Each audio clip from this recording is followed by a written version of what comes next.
மக்காச்சோளம் உடல்ல இருக்கக்கூடிய கெட்ட கொழுப்பு வந்து கரைக்கும்.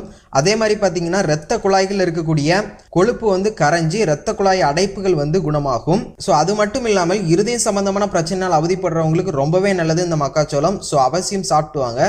கடைசியாக பார்த்தீங்கன்னா நீரிழிவு நோயாளிகளும் இதில் வந்து அளவாக சாப்பிட்டு வரலாம். உங்களுக்கு ரொம்பவே நல்லது இந்த மக்காச்சோளம்.